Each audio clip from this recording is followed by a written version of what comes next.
Almal van ons beleef seisoene van uitdagings, situasies wat soms onmoontlik lyk.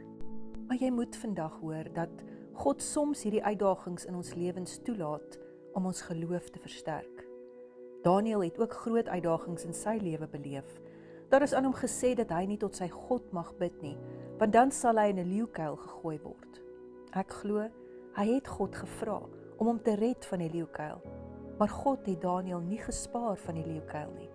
Maar hoor wat het God vir hom gedoen?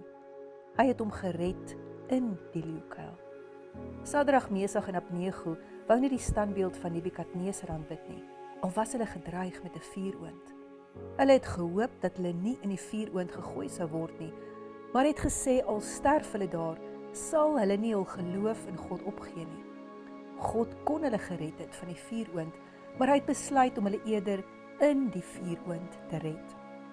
Elkeen van hierdie verhale kon God vroeër ingegryp het, maar hy het geweet verlossing in die leeukuil en verlossing reg in die hartjie van die vuuroond sou dieper geloof ontwikkel. Baie maal vra ons vir God om ons te verlos van die leeukuil en vuuroond situasies, maar hy doen nie. En soos ons in die verskriklike situasies instap, is ons soms teleurgesteld, selfs kwaad. Hoe kan God dit toelaat? Maar dis net totdat ons aan die ander kant uitstap en besef dat hy dit toegelaat het, omdat in die onmoontlike situasies ons geloof soveel dieper groei. So volgende keer as jy bid en God vra om jou uit 'n sekere situasie te red en hy doen nie, weet dat hy jou in die situasie gaan red.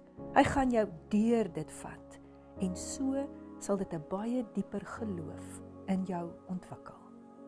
Mag jou geloof vandag in die moeilike situasies net dieper en dieper in hom groei. Tot ons weer gesels.